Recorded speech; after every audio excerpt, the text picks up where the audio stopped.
أعوذ بالله من الشيطان الرجيم بسم الله الرحمن الرحيم السلام عليكم ورحمة الله تعالى وبركاته الحمد لله رب العالمين والصلاة والسلام على أشرف الأنبياء والمرسلين وعلى آله وصحبه أجمعين سبحانك لا علم لنا إلا ما علمتنا إنك أنت العليم الحكيم رب اشرح لنا صدورنا ويسر لنا أمورنا واحلل عقدة من ألسنتنا يفقه أقوالنا ربنا يسرنا ولا تعسر علينا يا كريم إلى حضرة النبي محمد المصطفى صلى الله عليه وسلم وعلى آله وأصحابه الكرام والتابعين والتابعين ومن تبعهم بإحسان إلى يوم الدين وخصوصا لمؤلفين لهؤلاء الكتب شيخ عبد الرؤوف النورين شيخ سالم بن عبد الله الحضرمي وشيخ عبد القادر المنديلي حفظه الله ورحمهم الله تعالى أجمعين ووالدنا ومشايخنا الفاتحة أعوذ بالله من الشيطان الرجيم بسم الله الرحمن الرحيم الحمد لله رب العالمين الرحمن الرحيم مالك يوم الدين إياك نعبد وإياك نستعين اهدنا الصراط المستقيم صراط الذين أنعمت عليهم غير المغضوب عليهم ولا الضالين آمين. Alhamdulillah, syukur pada Allah Subhanahu wa taala kerana kita pada malam ni dapat bertemu sekali lagi untuk menyambung lagi pengajian kitab kita ni, kitab ringkasan akidah Ahlussunnah wal Jamaah dan seterusnya kitab Safinatun Najah dan juga kitab Penawar Bagi Hati. Jadi barang siapa yang belum dapatkan kitab ringkasan akidah Ahlussunnah wal Jamaah, boleh dapatkan dulu dah daripada urus dia. Yang urusan pembayaran dan sebagainya selepas daripada kelas nantilah. Kita ambil kitab saja dahulu, kemudian supaya dapat kita sama-sama menyimak dan juga mempelajarinya insya-Allah bersama-sama.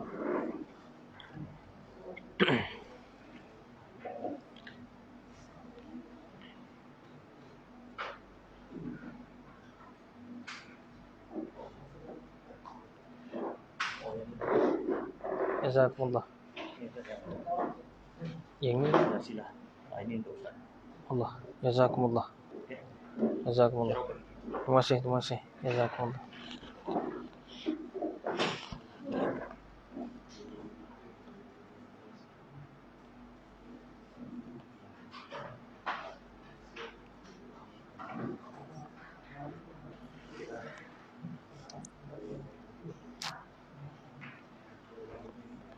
Alhamdulillah. Jazakumullah. Bismillahirrahmanirrahim. Baik. Kita sambung pengajian kitab kita, kitab ringkasan akidah Ahlussunnah wal Jamaah pada muka surat yang ke-18 berkenaan dengan bicara hukum adat. Berkenaan dengan bicara tajuk hukum adat, baik. Sebelum daripada tu kita ulang kaji sikit yang kita dah belajar pada minggu lepas, iaitu berkenaan dengan hukum akal. Dan seperti mana saya sebut dan juga para ulama kita semuanya sebut, bahawa hukum akal ini satu kaedah yang sangat penting untuk kita ni nak memahami dalam ilmu akidah. Hukum akal sangat penting. Sebab memang Allah Ta'ala suruh kepada kita menggunakan akal untuk nak mengenali Allah Subhanahu wa Ta'ala. Dalam ayat Quran banyak Allah Ta'ala tanya. Ini ayat pertanyaan kepada kita semua, tak kisah yang beriman ke yang bukan beriman ke. Kalau dalam Quran memang banyak Allah Ta'ala tanya, afala tatafakkarun, bukankah Tidakkah kamu ni berfikir? Afala ta'qilun, afala tazakkarun. Semua tu soalan-soalan tu dia berkaitan dengan akal. Terutama sekali pada ayat afala ta'qilun. Tidakkah kamu ni mempunyai akal untuk kamu berfikir? Berfikir untuk apa? Berfikir untuk nak mencari ataupun nak mengenali tentang Allah Subhanahu wa taala. Bukan kita mencari zat yang tu duduk di mana, itu bukan kerja kita. Kita nak mengenali Allah Subhanahu wa taala atas jalan sifat dia. Atas jalan sifat yang dibicarakan, yang diperkenalkan kepada kita daripada Al-Quran dan juga hadis baginda Nabi sallallahu alaihi wasallam. Baik. Maka hukum akal tu sangat-sangat penting. Kalau kita boleh lihat sikitlah muka surat sebelum tu, surat 17, berkenaan dengan hukum akal tu terbahagi kepada 3. Wajib akal, mustahil akal dan harus akal, iaitu jaiz. Okey. Kalau kita lihat di situ ada keterangan dia, wajib akal ma la yutasawwaru fil aqli adamuhu. Apa itu wajib akal? Perkara yang kita tak akan boleh terima akal kita kalau perkara itu tiada. Maksudnya perkara tersebut mesti ada. Itu dipanggil sebagai wajib akal. Perkara yang mesti ada. Maksud lain dia itulah. Ayatnya tu dia kata perkara yang kita tak boleh terima kalau tak ada. Maksudnya apa? Perkara yang mesti ada. Mesti ada ni ialah kewujudan Tuhan. Wujudnya Allah Subhanahu wa taala, itu contoh dia lah. Sepertinya kewujudan Allah, yakni kewujudan Tuhan. Kemudian Allah Taala bersifat dengan segala sifat kesempurnaan. Itu wajib. Itu wajib akal, mesti. Kita tak boleh nafikan perkara tu. Dan antara lagi yang termasuk dalam wajib akal ni, baharunya sekalian makhluk. Kita ni semuanya baharu. Akal kita tak boleh terima kalau kata ada satu makhluk yang sama macam Tuhan. Qadim, maknanya sedia kala macam Tuhan. Kita tak boleh terima. Makhluk ni, nama pun makhluk, diciptakan. Maksud dia bila diciptakan, mesti dia sebelum ni tak ada. Dia baharu. Dia baharu ada. Baharu diwujudkan. Jadi wajib pada akal kita menerima bahawa makhluk ni baharu. Dan segala sifat-sifat makhluk ni juga baharu. Bukti kata sifat-sifat makhluk ni baharu. Contoh-contoh. Kalau kita buat begini. Nampak tak saya buat apa? Nampak kan? Angkat, turun. Adakah angkat yang pertama dengan angkat yang kedua sama?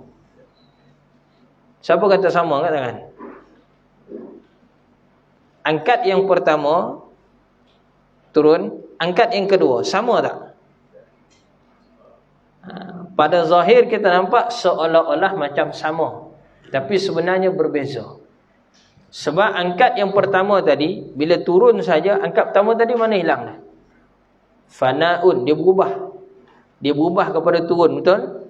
Kemudian kita angkat balik. Jadi angkat yang kedua ni, dia bukanlah angkat yang pertama tadi. Walaupun pada zahir kita nampak sama. Kalau tak, tidaklah tayar kereta tu bergerak, berpusing. Semakin dia berpusing kan semakin jauh kita berjalan. Betul ke tidak? Sama juga dengan kaki kita melangkah. Ke satu langkah tu sama je semua. Kalau sama je maka kita tak bergerak. Kita masih di situ. Sama juga dengan tayar kereta tu tadi. Bila dia berpusing, contohlah kita tanda kan bulat begitu kan, kita letak satu tanda. Yang ni kita kata atas. Ataupun ini dia punya pusingan pusat dia, yang jari yang asas. Baik. Bila dia pusing, dia akan bertukar, betul ke tidak? Dia bertukar tempat dan kembali pada tempat yang asal. Adakah kembali tempat asal tu tempat asal seperti mana yang tadi? Tidak. Dia berubah sebenarnya. Itulah makhluk. Sentiasa berubah. Habis yang awal tadi, fana. Binasa dah tu. Dan boleh kita ulang balik tak? Tak boleh. Kita tak boleh ulang balik. Masa yang telah lalu walaupun sesaat, itulah yang paling jauh dalam kehidupan kita. Kan Imam Ghazali pernah tanya buat teka-teki pada anak murid dia.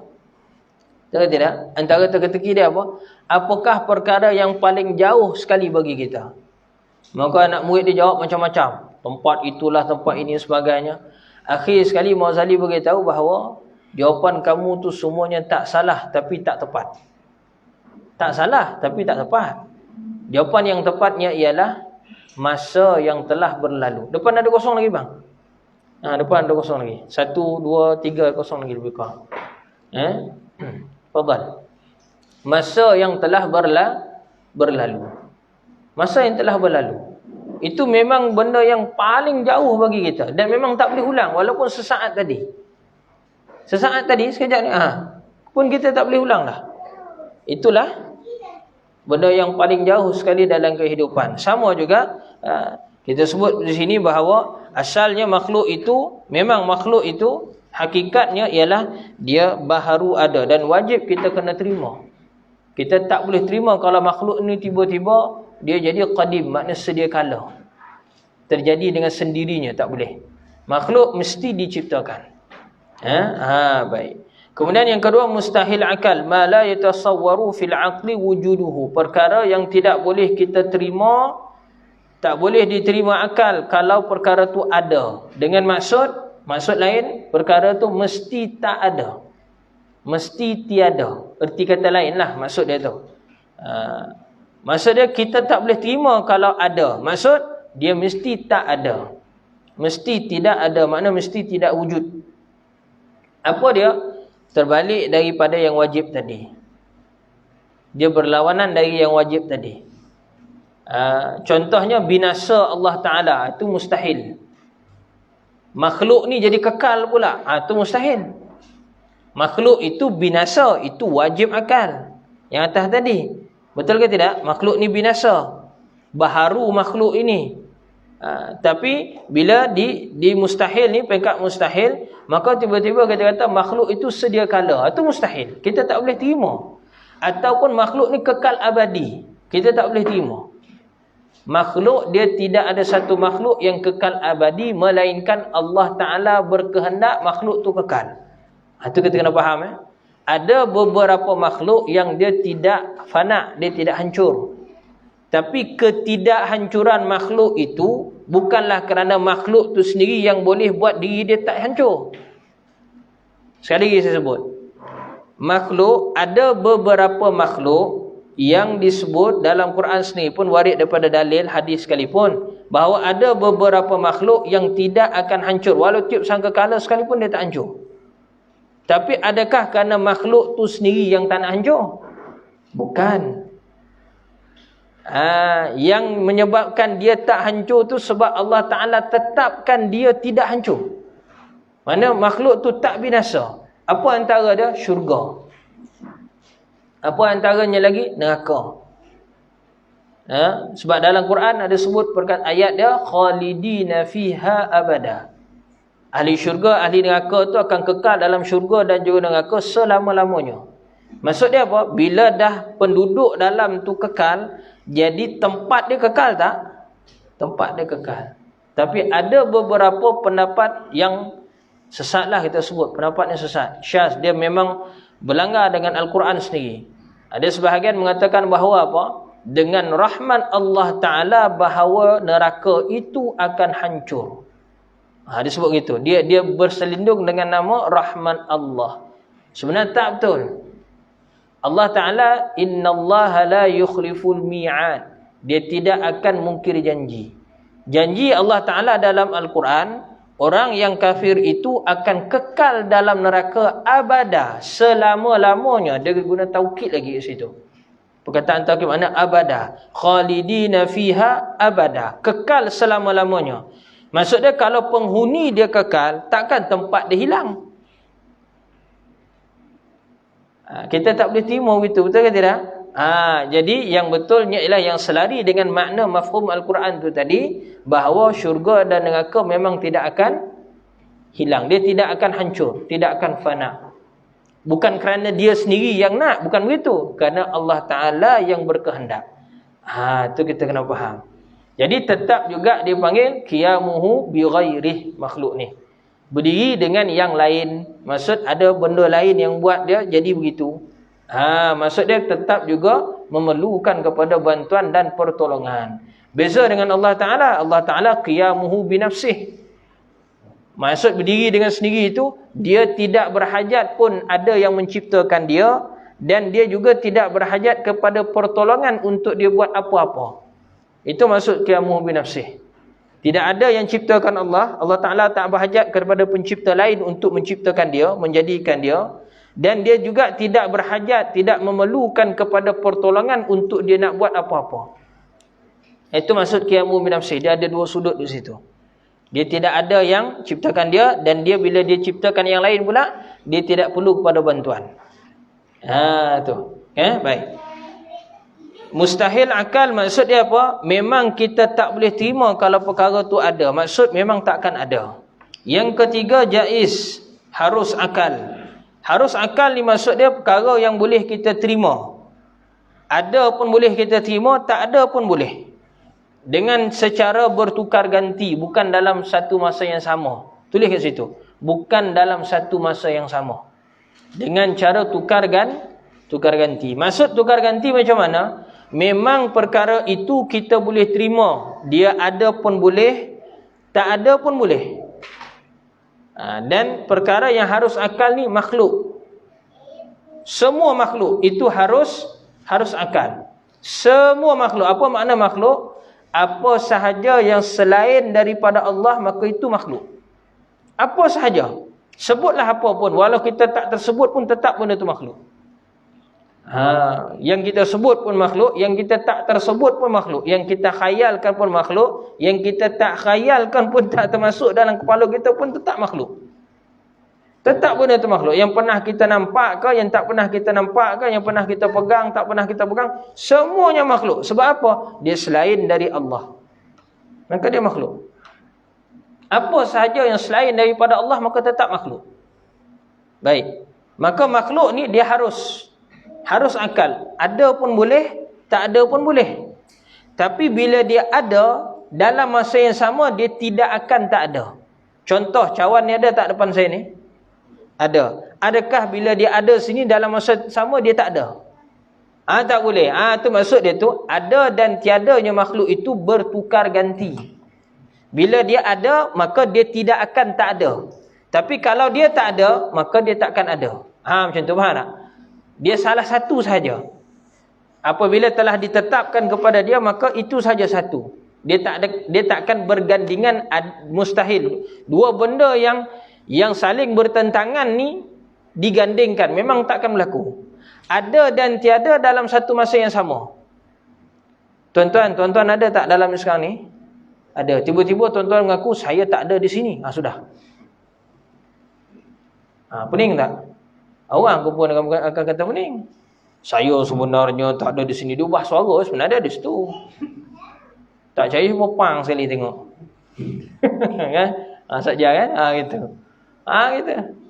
Contoh. Tak percaya cubit sikit tengok. Jerit tak ada.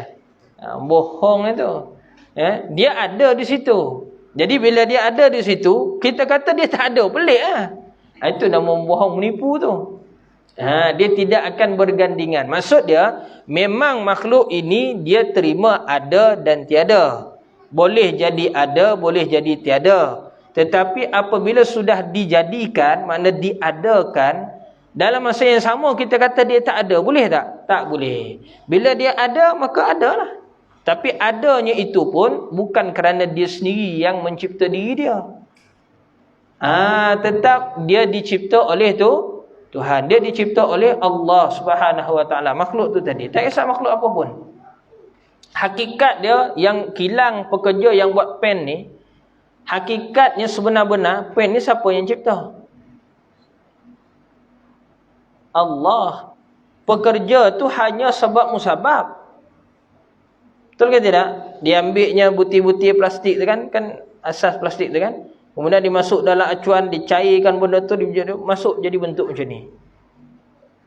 Tapi hakikat dia, siapa yang jadikan bentuk tu? Yang mengizinkan butir plastik tu tadi, kan asas benda plastik putih dia tu kan? Menjadi bentuk macam ni. Hakikat dia siapa yang jadikan? Allah. Begitu juga cawan ni. Biasa kaca ni asal daripada apa? Pasir. Betul ke tidak? Pasir itu sini siapa cipta? Makhluk ni dia bukan mencipta. Dia hanya mereka cipta. Itu beza. Kalau bahasa belah-belah timur, belah-belah tani, dia sebut mereka cipta. Reka ni maksud dia apa? Reka kan kita ada reka cipta. Reka cipta tu olah ciptaan yang dah ada pergi kepada bentuk baru. Faham tak? Itu maksud reka cipta. Benda dah ada dah, cuma diolah jadi bentuk baru. Itu bukan maha bercipta macam tu. Itu hanya menggunakan sahaja benda dah ada. Itu bukan mencipta, itu reka cipta dia panggil. Allah Ta'ala cipta sesuatu, yakhluqu man yasha'. Dia cipta dari tak ada langsung. Orang tak pernah kenal pun pasir itu sebelum ni, jadi dia ciptakan. Malaikat, jin semua tak pernah kenal manusia. Allah Ta'ala cipta manusia tu. Wa idh qala rabbuka lil malaikati inni ja'ilun fil ardi khalifah. Apabila Allah Ta'ala firman kepada malaikat, sungguhnya aku nak jadikan di atas muka bumi ni khalifah. Mana Allah Ta'ala nak jadikan manusia. Allah Ta'ala nak jadikan manusia. Sebelum ni manusia ni tak ada. Kalau kita faham ayat tu tadi, bahawa asalnya manusia tu tak ada. Yang dah ada Allah Ta'ala cipta sebelum daripada ciptakan manusia apa dia? Ada malaikat, ada jin. Tu Allah Ta'ala cipta awal lagi sebelum cipta manusia. Lepas tu baru Allah Ta'ala cipta manusia. Selepas daripada dah cipta tu tadi, baru Allah Ta'ala ciptakan manusia. Nampak kan? Jadi kita ni benda baru. Tetap juga baharu. Tetap baharu. Dan manusia tu pula boleh ke cipta manusia yang baru? Tidak. Kita tak boleh cipta manusia yang baru. Kita tidak boleh menghidupkan dan tidak boleh mematikan. Jangan jadi Namrud. Namrud dia kata, ana ahyi wa umit. Aku pun boleh menghidupkan dan aku pun boleh mematikan. Dia bukan menghidupkan dan mematikan. Beza sebenarnya ayat dia tu. Dia hanya membiarkan orang tu hidup. Hidup tu, orang tu memang dah hidup awal dah. Cerita dia, apabila Nabi Ibrahim debat dengan Namrud, Nabi Ibrahim kata, sesungguhnya Tuhan, aku boleh mencipta dan boleh mematikan. Boleh menghidup dan boleh mematikan. Namrud pun kata, ana uhyi wa umit. Aku pun boleh juga menghidup dan mematikan. Apa dia buat? Dia suruh panggil dekat penjara 2 orang banduan. Bawa datang depan dia dalam majlis tu, disuruhnya dia punya algojo dia, ataupun dia punya tukang pemancung ni lah. Pancung seorang, biarkan hidup seorang. Tu aku menghidup dan mematikan. Betul ke itu? Tak, itu bukan menghidup dan mematikan, tapi dia membiarkan orang hidup dan dia membunuh orang. Itu salah. Itu yang betul. Yang dia faham, dia kata aku menghidup dan mematikan, itu salah. Maka Nabi Ibrahim malah nak pusing cerita waktu. Panjang-panjang pun orang dah payah nak dengar. Maka Nabi Ibrahim buat satu persoalan yang memang habis. Headshot, clear cut, habis dia bagi. Dia kata apa? Sesungguhnya Tuhan aku boleh menerbitkan matahari daripada timur tenggelam sebelah barat. Sekarang ni kau terbitkan sebelah barat. Fabuhital ladzi kafar. Melongok-langak. Kalau bahasa sebelah ni 9 lah. Melongok-langak ni mana dia? Terlopong orang kafir. Macam mana nak buat? Itu baru cipta. Baru betul-betul nama dia cipta. Daripada tak ada, daripada orang tak tahu langsung, diadakan. Itu dipanggil khalaqa. Bahasa Quran dipanggil khalaqa. Tapi kalau diguna perkataan fa'ala, yaf'ulu, wallahu yaf'alu man yasha'. Maksud kat situ apa? Ada dah sebab musabab, cuma nak jadikan bentuk baru je lagi. Hakikat dia, kedua-dua keadaan tu, daripada tak ada kepada ada, ataupun dari sudah ada kepada bentuk yang baru, hakikat yang kedua-dua tu atas izin Allah Ta'ala. Atas izin Allah Ta'ala. Sebagai bentuk bukti, datang malaikat bagi tahu kepada Siti Maryam, sesungguhnya Allah Ta'ala datangkan berita baik kepada kamu, kamu akan melahirkan seorang anak. Maka Siti Maryam tanya, kenapa pula? Sedangkan aku tidak pernah disentuh oleh lelaki. Walam yamsasni bashar. Aku tak pernah lagi. Aku tak pernah berkahwin. Aku bukannya orang pezina sebagai bukan. Maka apa jawab malaikat pada ketika itu? Wallahu yakhluqu man yasha. Allah Ta'ala menciptakan apa sahaja dia kehendak. Kenapa dia guna perkataan khalaqa dekat situ? Sebabnya asalnya tidak ada sebab musabab Maryam boleh mengandung. Tapi Allah Ta'ala yang ciptakan. Jadi Allah Ta'ala cipta sesuatu, dia tak perlu kepada sebab musabab. Dalam ayat yang lain pula, bila Nabi Zakaria doa kepada Allah Ta'ala nak minta anak, maka datang juga malaikat beritahu pada Nabi Zakaria, engkau akan dapat seorang anak nama dia Yahya. Nabi Zakaria tanya balik, macam mana pula aku boleh dapat anak sedangkan isteri aku mandul, aku ni pula dah tua. Maka apa jawab malaikat pada ketika tu? Wallahu yaf'alu ma yasha. Wallahu yaf'alu ma yasha. Yaf'alu, dia guna perkataan yaf'alu. Adakah salah penggunaan perkataan tu dalam Quran? Tak salah. Dia membawa maksud yang sangat besar. Yaf'alu ni, dia buat sesuatu dah ada sebab musabab. Apa sebab musabab? Adanya sudah perkahwinan antara Nabi Zakaria dengan isteri dia. Yang mana ada perkahwinan ni ada sebab dah boleh jadi anak. Cumanya kerana mandul saja, maka itu bukannya masalah pada Allah Ta'ala. Dah ada dah perkahwinan ni, Allah Ta'ala cabut saja mandul tu. Yang Nabi Zakaria tadi dia rasa tua tadi, Allah Ta'ala jadikan pada dia ada benih padanya. Sudah selesai masalah. Ada beranak Nabi Yahya. Begitu. Subhanallah. Tapi macam mana keadaan sekalipun, kita tetaplah perkara harus. Makhluk ni tetap perkara harus. Dia tidak akan jadi wajib makhluk mesti ada, tak? Tidak. Tak wajib makhluk tu mesti ada. Nanti kita tengok sikit dalam bab hukum adat, dia akan jadi, kita akan tengok luas sikit lagi. Baik. Kita tengok bab hukum adat. Sebelum daripada saya terlupa, terjemahan yang tadi itu, ma la yatasawwaru fil aqli adamuhu, ma la yatasawwaru fil aqli wujuduhu, ma yasihu fil aqli wujuduhu adamuhu tu, itu sebenarnya Syekh ambil daripada kitab Ummul Barahin. Boleh kita note sikit kat situ. Kitab Ummul Barahin Imam Sanusi. Imam Sanusi. Terjemahan wajib akal tu apa terjemahan dia? Mustahil akal apa terjemahan dia? Mujaiz akal ataupun harus akal apa terjemahan dia? Terjemahan dia tu yang bahasa Arab tu Syekh ambil daripada kitab Imam As-Sanusi. Nama kitabnya Ummul Barahin.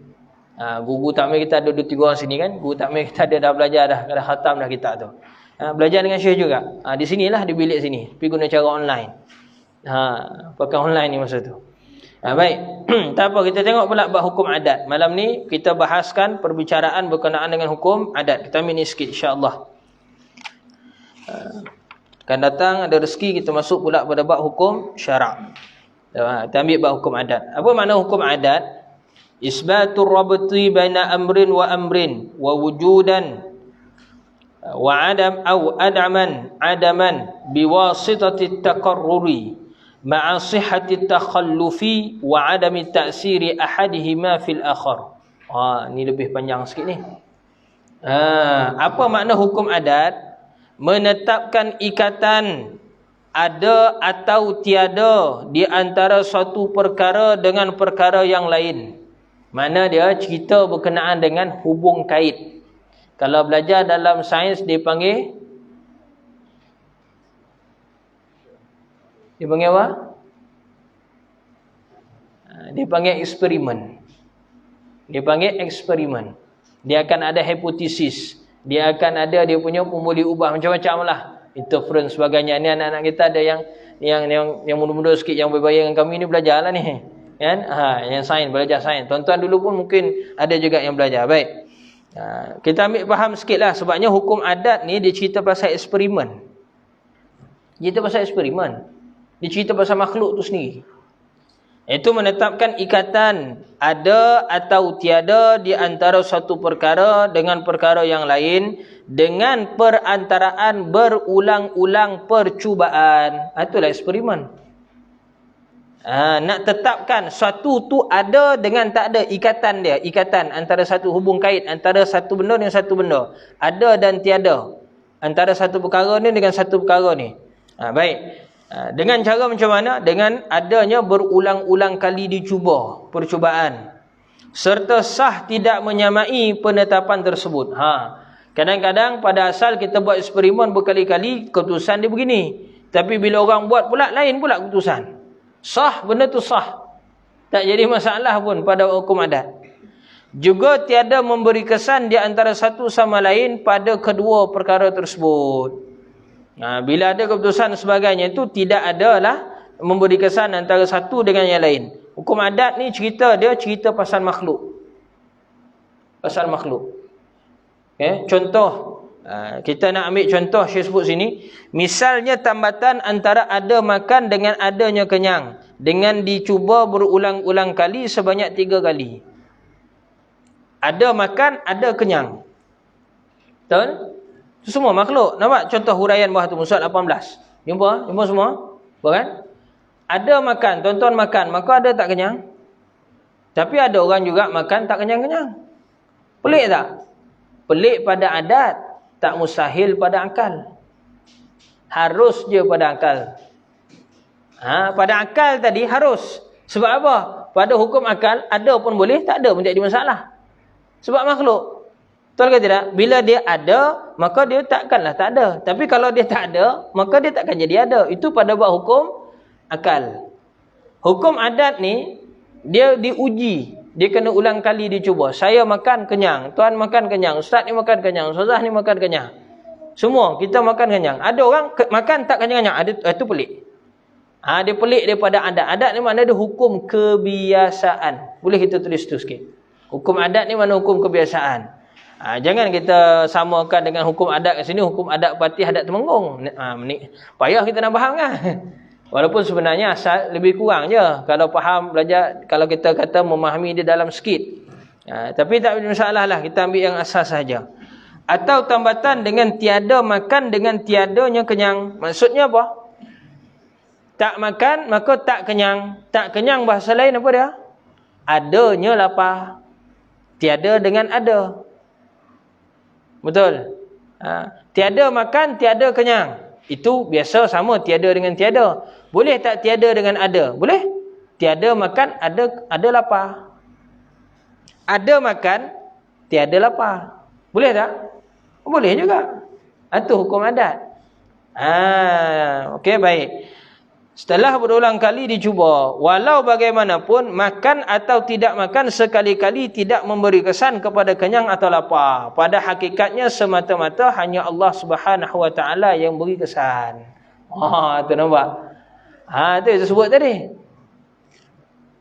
Makan dan kenyang, tak makan dan lapar, dia sebenarnya dia tak beri kesan pun. Antara satu dengan satu ni dia tak boleh berkesan.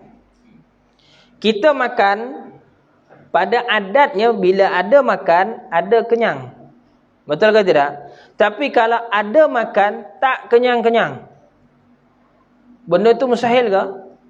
Tak mustahil. Tak mustahil. Pada adat, ya kita nampak benda tu pelik. Pelik lah. Pada kebiasaan pelik. Dah makan sampai satu kawah seorang. Tak kenyang-kenyang lagi. Iyalah. Dah Allah Ta'ala tak izinkan dia kenyang. Nak buat macam mana? Betul ke tidak? Begitu. Ada ubat, ada sembuh. Tak ada ubat, tak ada makan ubat tu, tak sembuh. Baik. Ada orang makan ubat tak sembuh-sembuh. Tu. Adakah ubat yang beri kesembuhan? Bukan Allah Ta'ala yang beri kesembuhan. Tapi pada adat, ubat itu membantu kepada menyembuhkan. Tapi bukanlah wajib ubat itu menyembuhkan. Salah tu. Dia faham Nampak kan? Okey, tu. Jadi macam mana kita nak kata hubung kait antara ada dengan tiada ni? Kita tengok pada muka 19. Ni detail sikit. Dia tidak memberi kesan makan dengan tak makan ke sebagainya, dia tidak akan memberi kesan pada kenyang dan juga lapar. Bukti dia tuan-tuan, ada ke orang lahir daripada muka bumi ni, lahir-lahir saja tu makan bahan nasi goreng, lepas bahan nasi goreng sampai 10 tahun dia kenyang. Ada tak? Tak nak jumpa kan? Kita sendiri pun kok bahan nasi goreng petang tadi pukul 6 petang, contoh pukul 9 ni lapar dah. Habis yang kenyang tadi pukul 6 tadi ke mana? Nampak kan? Jadi sebenarnya hakikat dia tidak memberi kesan. Ada orang dia tak makan langsung tapi kenyang. Tak rasa lapar pun, mustahil tak benda tu? Tak mustahil, Allah Ta'ala yang jadikan. Sebab tu akhir zaman nanti memang kita akan ada hadapi yang disebut sebagai fitnah Dajjal. Orang beriman memang akan merasa lapar. Memang rasa lapar. Maksud apa? Memang makanan tak ada. Tapi Allah Ta'ala akan berikan kepada dia rasa kenyang. Dengan sebab apa? Dengan sebab zikir je. Pelik. Kita pun pelik. Macam mana zikir boleh kenyang? Kalau orang yang hasik pegang pada hukum adat, mati lah. Habis lah. Tutup buku, wassalamu. Okay? Begitu. Baik. Contoh nanti kita tengok lagi. Baik. Ikatan antara ada dengan ada. Mana ikatan ni hubung kait. Ni bahasa Syekh ni dia guna bahasa lama. Kalau bahasa orang sekarang kita panggil hubung kait. Hubung kait. Hubung kait antara ada dengan ada. Contohnya apa? Seperti ada kenyang dengan ada makan. Ada wajib belajar dengan ada pandai. Mana belajar? Ada belajar, adalah pandai. Okey, itu contoh hubung kait. Kemudian tengok nombor 2 pula, ikatan antara tiada dengan tiada. Tiada kenyang dengan tiada makan. Mana tak makan tak kenyang. Tiada rajin dengan tiada pandai. Tak pergi belajar tak pandai lah. Itu hubung kait antara tiada dengan tiada. Tidak dengan tidak. Baik. Kemudian hubung kait antara ada dengan tiada. Makna ada dengan tidak. Seperti ada sejuk dengan tiada selimut. Dah tak pakai selimut, sejuk lah. Tahu tidak? Gitu. Ada ilmu dengan tiada sombong, belajar pada orang yang dianggap rendah. Tu. Ini Syekh nak bagi dia panggil apa ni? Siku lipat sikit gitu. Kalau nak faham lah. Okay? Dengan halus Syekh bagi situ. Tak faham kita tak tahu. Ada ilmu dengan tiada sombong, belajar kepada orang yang dianggap rendah. Tuan-tuan, jangan kita sombong dalam mengajar ilmu ya. Walau tuan-tuan dah masuk dalam pondok ni sekalipun, jangan kita sombong. Yang kita belajar ni mungkin hanya setitis daripada lautan yang luas. Ilmu Allah Ta'ala tu luas besar lagi. Ibaratnya ilmu yang kita belajar tu, kita ambil sebatang ranting, kita celupkan dekat air laut, kita angkat. Berapa banyak air yang melekat dekat ranting tu tadi. Itu je ilmu kita. Kalau nak banding dengan luasnya lautan tu. Jadi ilmu Allah Ta'ala tu ibarat, ni perumpamaan. Ibaratnya luasnya lautan tu. Besar lautan tu kan, besar air, banyak air dia kan. Banyak, lebih lagi ilmu Ta'ala lebih daripada tu. Kita hanyalah sedikit. Jadi jangan kita sombong walaupun kita nampak orang tu non-Muslim. Walaupun kita nampak orang tu lekeh dan sebagainya. Sebab imam kita, Imam Muhammad bin Idris Asy-Syafi'i, satu ketika dia naik tunggangan. Dia naik tunggangan dia. Dia naik atas kuda dia. Satu riwayat kata unta. Datang orang tanya kepada dia. Soalan yang pada kita lekeh lah soalan tu. Apa dia tanya? Seorang pemuda ni tanya kepada imam. Dia dah duduk atas tunggangan dia tadi. Kita bayangkanlah Imam Syafi'i dia naik unta atau naik kuda. Ada dua riwayat asal. Yang penting dia ada tunggangan. Baik, dia naik binatang tunggangan. Datang orang, diselisih dengan orang tu tanya, "Wahai imam, aku ada soalan." Imam Syafi'i pun berhentilah. Ya, apa dia? Maka dia dengar soalan. Apa soalan dia? "Tuan, berapa banyak kaki unta tuan?" Kalau kita jawab macam mana? Direct kita 4 lah. Apa lagi nak tanya-tanya? Tak. Tapi Imam Syafi'i ni punya rendah diri, dia buat apa? Dia turun daripada binatang tu. Dia kira satu-satu. 1, 2, 3, 4. Itu menunjukkan sifat rendah diri dan berhati-hati. Memang kita banyak ilmu, tapi jangan kita gopoh dalam menjawab. Jangan gopoh dalam menjawab. Sebab itu menunjukkan takabur. Gopoh dalam menjawab itu takabur. Memang kita ada ilmu, tapi belum tentu lagi yang kita jawab tu sebenarnya tepat dengan apa yang nak dimaksudkan dengan soalan tu tadi. Lepas tu kita kena berhati-hati. Kalau tak tahu, jawab, saya tak tahu. Saya akan rujuk dulu. Kena jawab gitu. Kena mengaku yang kita tak tahu pada benda yang kita tak tahu. Itu adab dia dalam kita menuntut ilmu. Jangan kita sombong. Satu ketika, kisah Imam Syafi'i juga lagi, ada orang tanya, anak murid dia tanya kepada dia, "Wahai imam, bagaimana nak bezakan antara anjing jantan dengan anjing betina?" Tuan-tuan boleh bezakan tak? Tuan-tuan? Tak boleh juga? Saya pun rasa tak boleh juga. Jadi Imam Syafi'i ni dia pergi apa? Dia pergi buat macam mana nak bezakan, nak tahu ilmu berkenaan dengan benda tu. Dia pergi tanya kepada Arab Badui. Pergi ke pedalaman Arab sikit, kepada pasir sana tu dia pergi jumpa dengan seorang pakcik tua. Lekeh, buruk-buruk baju dia. Tak cantik pun. Apa dia orang kampung, orang pedalaman kan? Pedalaman Arab lah, bukan pedalaman kita sini. Pedalaman Arab. Jadi Imam Syafi'i tanya pada dia, wahai pakcik, aku nak belajar dengan kau satu benda. Jadi pakcik tu kata apa? Buat apa kau nak belajar dengan aku? Wahai Tuan Imam, kau ni orang besar, qadi besar dah. Alim, faqih, semua masalah semua kau boleh jawab. Imam Syafi'i, tak, aku nak tanya ni soalan, aku nak tahu apa beza antara anjing jantan dengan anjing betina. Pakcik tu tergelak terbahak-bahak. Engkau pun tak tahu, wahai Imam. Engkau imam pun tak tahu. Imam Syafi'i kata, aku tak tahu. Aku tak tahu. Jadi pakcik tu kata apa? Nak beza anjing jantan dengan anjing betina, tengok cara dia kencing. Anjing jantan dia akan tarik gear, naik kaki satu. Tu anjing jantan. Anjing betina dia tak gitu, dia akan begitu kalau dia kencing. Baru Imam Syafi'i tahu. Baru dia pergi jawab pada budak tu tadi. Yang tanya lah, anak murid yang tanya tadi. Start daripada tu, kisah sebenarnya punca kenapa Imam Syafi'i ceritakan kisah tu. Sebab satu ketika, bila Arab pakcik Badui ni datang ke Pekan, datang ke bandar, Imam Syafi'i ra'i pakcik tu. Orang pelik. Kenapa Imam Syafi'i lalu depan orang ni, depan orang tua ni, dia tunduk. Dia ra'i orang tu. Dia hormat betul lah. Dan orang ni tak pernah aku tengok pun dekat sini sebab dia orang Badui. Jadi orang tanya pada Imam Syafi'i, kenapa tuan guru buat macam tu? Sebenarnya dia guru saya. Orang boleh, Tuan Imam belajar dengan pakcik tu. Ya, saya belajar. Apa ilmu dia? Yang tu lah ilmu dia tadi. Ilmu nak beza antara anjing jantan dengan anjing betina. Cara kencingnya. Tapi tetap tak benda tu ilmu. Sebab tu kita jangan bongkak sombong. Baik. Maka kalau kita tiada sombong, maka adalah ilmu. Dapatlah ilmu. Tapi kalau kita ada sombong, maka tak dapatlah ilmu tu. Jangan kita sombong. Kita nak belajar, pergi belajar. Tak kisah dengan siapa pun. Kadang-kadang kita belajar dengan budak-budak, nak beza antara gula-gula je. Cuba tidak? Cuba tanya dengan anak-anak kita, mana gula-gula paling sedap? Zaman dia sekarang ni. Ya, zaman kita dulu lain gula-gula dah. Zaman dia sekarang ni lain gula-gula. Tanya dengan dia, mana gula-gula yang paling sedap?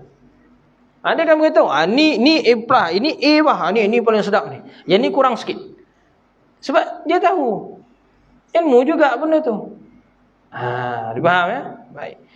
Yang keempat, ikatan antara tiada dengan ada. Tiada hangus dengan sebab ada mani', yakni sesuatu yang menegah, iaitu adanya basah. Tak jadilah hangus benda tu kalau benda tu basah. Contoh kayu api. Kan ada lagu Bangau oh Bangau tu. Kan? Kenapa nasi tak masak? Sebab kayu api basah. Sebab apa? Api tak menyala. Tak hanguslah kayu api itu tadi apabila kayu tu basah. Tapi tak mustahil juga kayu yang basah itu boleh berapi. Itu saya sebut tadi. Hukum adat ni, satu benda tu dia memang takkan boleh beri kesan kepada benda yang kedua. Sebab yang hanya boleh beri kesan Allah Ta'ala. Dalam surah Yasin Allah Ta'ala sebut je lah, daripada kayu hijau tu dijadikan api. Kayu yang hijau jadi api. Itu bukti kepada apa tu? Petroleum. Sebahagian ulama sains lah, mana saintis ni dia kaji. Apa maksud pada ayat tu tadi? Yang menjadikan dari kayu hitam, kayu yang hijau jadi api. Sebahagian daripada kita punya saintis di Malaysia sendiri, Dr. Arif Kasmo, kalau pernah tengok lah, kalau pernah dengar nama dia tu. Dia beritahu bahawa tafsiran ayat tu kalau menurut sains ialah petroleum. Petroleum. Tuan-tuan kajilah. Tak banyak-banyak itu, kita ambil bab ni. Tiada dapat ilmu dengan sebab ada sombong belajar pada orang yang rendah tapi pandai. Itu kena ingat. Zaman sekarang ni jangan tengok CJ PhD, jangan tengok saja Datuk Paduka Dewa Sayat Labuh, martabat 7 malaikat turun daripada syurga kayangan 7. Jangan. Itu pangkat sahaja. Tak semesti. Tak semestinya bila pangkat tu besar, orang tu memang besar hebat. Alim besar, tak semesti. Jangan kita rasa begitu. Dan tak semesti pula orang lengkeh tak ada apa-apa CJ sebagainya pun kita anggap dia tidak pandai. Jadi kita hidup atas muka bumi ni buatlah dengan cara padi. Makin berisik, makin tunduk. Tu resmi padi, jangan jadi resmi lalang. Makin besar makin makin tak berisik apa pun. Tapi bila angin tiup kanan-kanan pergi, tiup kiri-kiri pergi. Muzabzabina la ilaha ula wa la ilaha ula. Tu sebut dalam Quran tu, dia jadi muzabzabin. Orang tak tentu arah. Tu lalang tu. Walaupun besar pangkat, besar naik tinggi kan, lalang. Besar nampak gagah besarnya lalang ni, payah. Nak buang dia pun payah.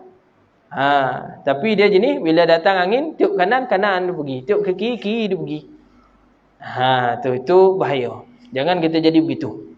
Kita jadi resmi padi. Makin berisik, makin tunduk. Kemudian dia menghasilkan berah yang cantik.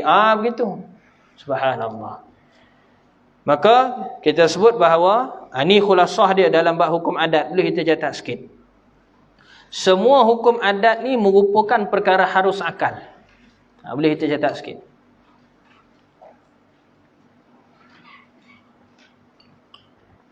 Semua perkara hukum adat ni tadi, ikatan ada, tiada, tiada ada, sebagainya empat ni tadi, semuanya ialah harus akal. Mana bila kita sebut harus akal, boleh tak dia bertentangan dengan yang kita sebut ni tadi? Boleh ke tidak? Boleh. Baik. Tapi bila dia bertentangan dari apa yang kita sebut ni tadi, dia panggil sebagai perkara yang menyalahi adat. Perkara yang mencari adat. Perkara menyalahi adat. Maka perkara yang menyalahi adat atau mencari adat ni ada 8. Ni kita tulis. Sebabnya kita belajar hukum adat ni kan. 4 yang diradai, 4 yang dimurkai. Yang diradai apa? Pertama, mukjizat. Mukjizat. Dia kena tulis sikit sebab tengok dah macam dah ngantuk. Yang kedua dia panggil irhaus. Silap. Irhaus. Yang ketiga dia panggil karamah. Yang keempat ma'unah. Ini yang diredai. Ini diredai. Mukjizat, irhaus, karamah, ma'unah. Yang dimurkai apa dia? Ada 4 juga. Pertama dia panggil istidraj.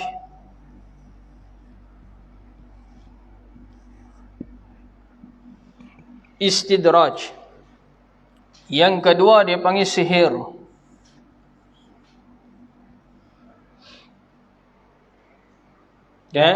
Yang ketiga dia panggil ihanah. Yang keempat dia panggil sya'wazah. Ataupun sya'uzah boleh. Sya'wazah pun boleh, sya'uzah pun boleh baca. Okey? Dia ada 4. Sya'wazah ataupun sya'uzah boleh. Mana ni? Ni. Irhaus. Irhaus. I-R-H-A-S. Bolehlah irhas. Boleh juga. Ejaan Melayu dia kan. Bukan ejaan Melayu, ejaan Rumi. Bahasa Melayu. Ni. Ma'unah. Ma'unah. Ma'unah.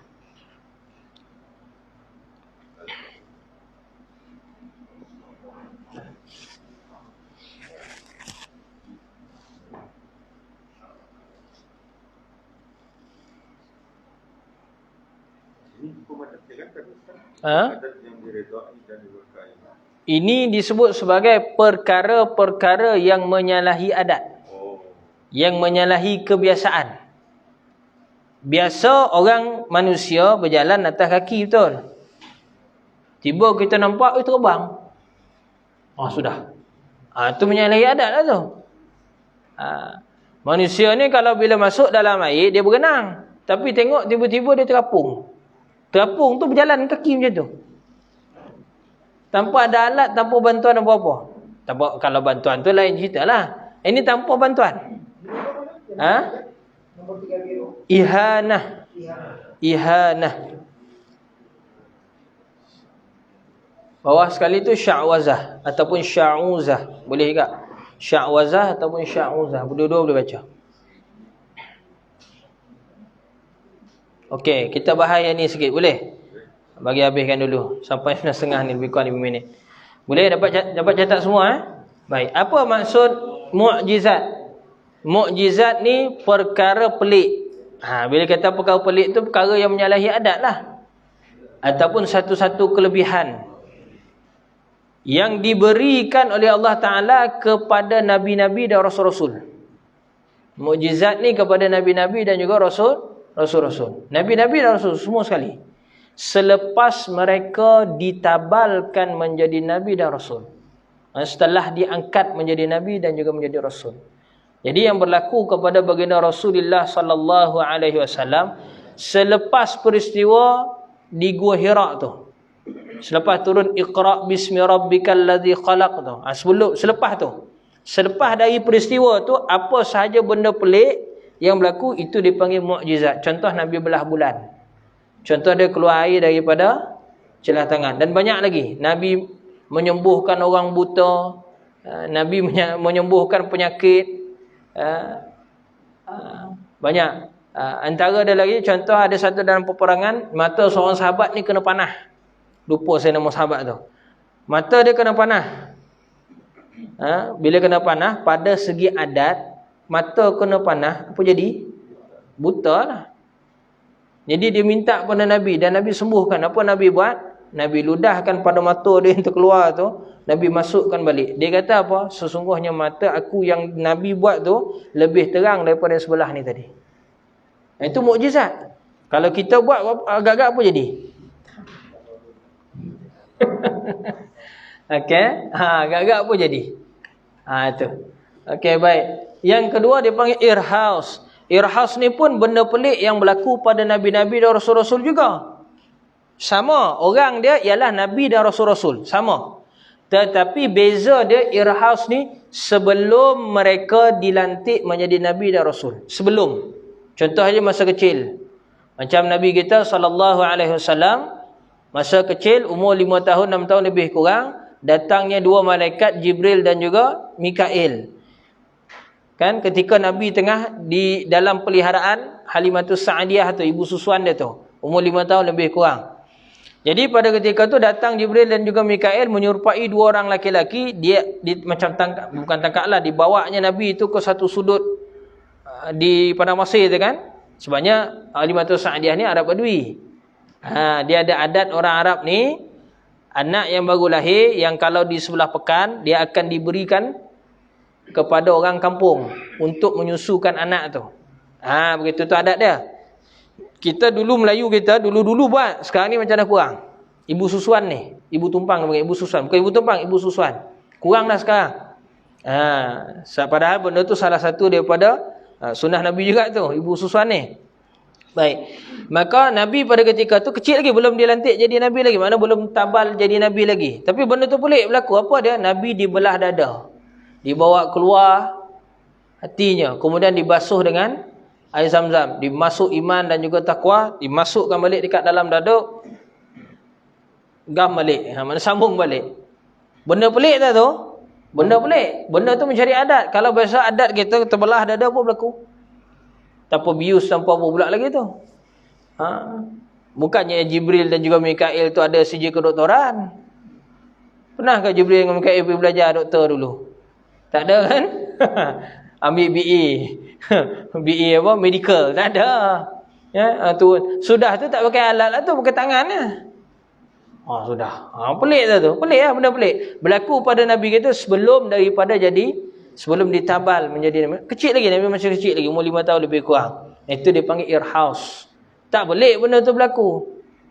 Pada Nabi Isa, yukallimun nasa fil mahdi wa kahla. Dia berkata-kata kepada manusia pada ketika dia masih dalam buayan, dalam gendongan ibu dia tu. Nabi Isa, dia bersaksi bahawa ibu dia bukan orang pelacur. Tu. Bayi boleh berkata-kata. Kita pelik tak? Pelik lah. Kebiasaan kita, bayi mana boleh cakap. Menangis yang dia tahu. Dia lapar pun menangis, dia terberak pun menangis, dia kencing pun menangis, sakit perut menangis, semua menangis. Bahasa bayi ialah bahasa dia menangis. Tu bahasa dia. Dia tak bercakap lagi, mak sakit perut. Dia tak ada cakap macam tu. Tapi Nabi Isa, bayi lagi, masih dalam gendong ibu dia tu lagi, dalam buayan lagi, dia bercakap. Pelik tak? Pelik. Itu panggil irhas. Irhas. Kemudian karamah. Karamah ni kelebihan ataupun benda pelik yang Allah Ta'ala kurniakan kepada hamba dia yang soleh. Hamba Allah yang soleh. Wali Allah lah, kita sebut bahasa mudah. Wali. Kepada tutup wali. Dan karamah yang paling besar sekalinya, yang boleh semua orang boleh dapat capai, bukannya terbang, bukan berjalan atas air. Faham ya? Bukan takluk api, bukan takluk senjata, kebal dan sebagainya. Bukan, itu kecil punya karamah. Karamah yang paling besar sekali ialah makbul doa. Itu karamah paling besar. Makbul doa. Asal angkat je tangan, doa je makbul terus. Itu karamah paling besar. Nak dapatkan benda tu, macam-macam perkara kita kena buat. Jadi hamba Allah yang soleh. Taat apa disuruh, tegah daripada benda yang dilarang. Jadi hamba yang soleh, maka setiap doa kita Allah Ta'ala akan makbulkan. Makbul doa tu sangat besar punya karamah. Beza dengan tok-tok nek moyang kita dulu dengan zaman kita sekarang. Betul ke tidak? Beza, sangat beza. Kita tengok tok nek moyang kita dulu, walaupun mereka tak ada pun sijil besar, tak ada degree, tak ada master, tak ada PhD, tak ada pangkat datuk paduka, tak ada, semua tak ada. Tapi mereka ni diberi kelebihan oleh Allah Ta'ala bagai-bagai. Pelbagai. Baik, itu karamah. Kemudian ma'unah.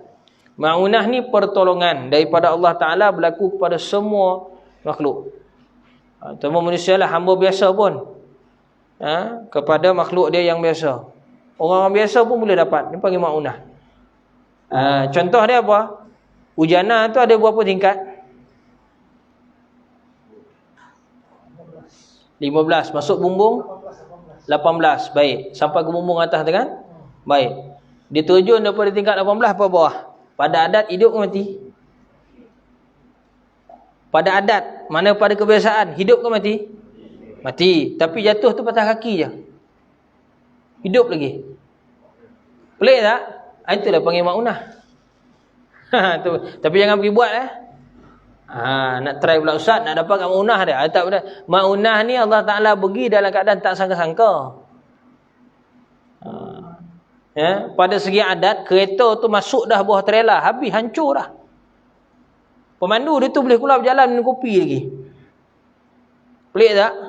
Luka cala bala situ lebih kurang. Itu panggil ma'unah. Pertolongan daripada Allah Ta'ala. Dan ma'unah itu nampak besar lah. Antara ma'unah yang kecil-kecil sikit, antara kita lah. Apa dia antara ma'unah yang berlaku pada kita sekarang ni? Antaranya kipas ni tak jatuh. Kipas tu tak jatuh. Tengoklah laju dia tu macam mana tu. Kan? Itu ma'unah daripada Allah Ta'ala. Jadi syukur kita banyak-banyak. Okay? Banyak sebenarnya ma'unah Allah Ta'ala bagi kepada kita ni. Cuma kadang-kadang kita perasan tak perasannya. Baik. Kemudian istidraj. Istidraj ni nikmat yang banyak Allah Ta'ala bagi kepada seseorang tu, kelebihan-kelebihan yang tak pernah diberi kepada orang lain, sehingga menyebabkan dia jauh daripada Allah Ta'ala. Dia jadi kufur. Contoh berlaku pada Fir'aun.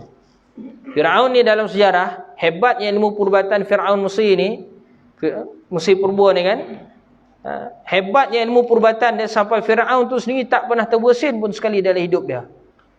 Mana dia tak pernah demam pun. Dia tak pernah sakit tekak ke apa, tak pernah. Batuk ke selma ke apa, tak pernah. COVID-19 lagi lah tak ada. Zaman tu. Ilmu perubatan. Dan harta dia banyak, gagah. Dan dia punya gagah, sihat, gagah orang yang gagah, orang yang sihat sebagainya. Akhirnya dia mengaku dia jadi Tuhan. Itu istidraj. Ustaz, aku tak solat pun tak ada apa-apa bah. Istidraj tu. Itu ayat orang istidraj tu. Hati-hati kita. Okay? Bahaya. Jangan kita pengaruh gitu. Itu istidraj. Ini yang disebut tidak diredai tadi tu. Yang kedua sihir. Sihir ni dia guna perantaraan jin. Dan biasanya dia ada bahasa Melayu kita panggil pengeras, pengkeras. Ataupun dia ada kalau bahasa kitabnya dia panggil perjanjian. Perjanjian. Dia mesti ada perjanjian. Dia ada deal. Dia ada deal. Ada MOU dengan jin. Nak buat sihir. Itu panggil sihir. Benda pelik. Benda pelik lah memang. Benda pelik. Orang tu elok tak sakit apa-apa. Tiba-tiba jatuh sakit pingsan. Scan dekat doktor habis. Segala jenis scan dia pakai. MRI lah macam-macam. Tak dapat detect langsung sakit. Tapi perut busung besar. Berulat-ulat lagi. Contoh kan? Tu kerja siapa? Tu kerja jin lah tu. Siapa yang hantar tadi? Tukang sihir. Jadi dia guna sihir. Benda tu pelik. Pelik. Memang pelik. Benda mencari adat lah. Benda pelik lah tu. Tu kita sebut tadi. Yang saya sebut 8 ni ialah benda yang menyalahi adat. Menyalahi kebiasaan. Tapi yang sihir itu tidak diredai. Sebab dia menggunakan jin. Perantaraan jin ada dia punya perjanjian dan sebagainya. Itu Allah Ta'ala laknat. Boleh buka surah Al-Jin ayat nombor 6. Boleh buka lah nanti balik. Okay? Kemudian ihanah. Ihanah ni dia macam pertunjukan lah. Nak tunjukkan bahawa dia ni betul. Tapi sebenarnya dia ni makin dia buat makin lebih teruk lagi. Contoh macam Musailamah Al-Kazzab. Siapa dia Musailamah Al-Kazzab ni? Nabi palsu. Dia punya biadabnya Musailamah Al-Kazzab ni, Rasulullah SAW masih hidup lagi, dia dah mengaku dia jadi Nabi. Bayangkan tu. Dan dia utuskan surat kepada Nabi kita, sesungguhnya aku dah ada 40,000 pengikut. Jom kita nego, hari ni kau jadi Nabi, besok aku pula. Nampak tu? Jahat tak jahat ni Musailamah Al-Kazzab. Dan pengikut dia beritahu, wahai Tuan. Tuan lah dah panggil Nabi kan, Tuan lah. Wahai Nabi, pengikut dia panggil pada Musailamah. Sesungguhnya Muhammad di Madinah, dia boleh menyembuhkan orang buta dengan cara apa? Dia ludah. Kan yang tadi sahabat tadi tu kan? Tuan boleh tak buat macam tu? Musailamah kata apa? Boleh. Tu boleh pula tu. Dipanggilnya orang buta, makin diludah kat mata orang tu makin buta kawan tu. Asalnya rabun dia pun. Makin diludah buta mata kawan tu. Itu dipanggil ihanah. Benda pelik. Benda pelik juga tu. Tapi berlaku kepada orang yang nak menjatuhkan agama. Last sekali syakwazah. Syakwazah ni bahasa mudah kita nak faham silap mata. Silap mata, tipu daya. Tipu daya. Masuk dalam kotak, pisau tikam. Pada adat memang tembus dah lagi. Betul ke tidak? Tapi tengok hidup pula. Itu syakwazah. Dia guna tipu daya. Dia panggil tipu daya tu. Syakwazah ni tipu daya. Dia guna tipu daya. Bahasa mudah kita nak faham silap mata lah. Magic. Magic. Sebab tu teknologi Islam, teknologi wali Allah, ialah teknologi dia ni. Karamah. Kalau orang kafir punya teknologi dia panggil magic. Abrakadabra. Ping. Pakai kayu macam Harry Potter tu. Pakai kayu tukar. Oh mudah. Itu syakwazah tu. Benda pelik tu. Semua benda pelik. Naik penyapu boleh terbang. Tak pernah lagi saya naik penyapu kat rumah tu, tak naik-naik pun. Tak nak terbang. Okay. Itu semua pembohong. Pembohongan sebenarnya. Semua ni memang Allah Ta'ala laknat. Sebab apa? Dia atas jalan pembohongan. Atas jalan jauh. Nak menjauhkan kita daripada Allah Ta'ala.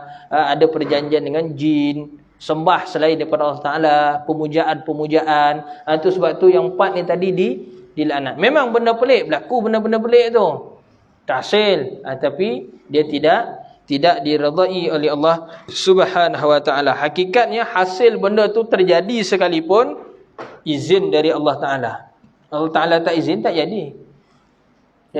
Wallahu Ta'ala a'lamu bis-shawab. Okey, habis kita punya perbahasan pada malam ni berkenaan dengan bab hukum adat. Baik. Kita pergi pada kitab kedua. Boleh lagi ke ni? Boleh kan? InsyaAllah. Baru 1 jam.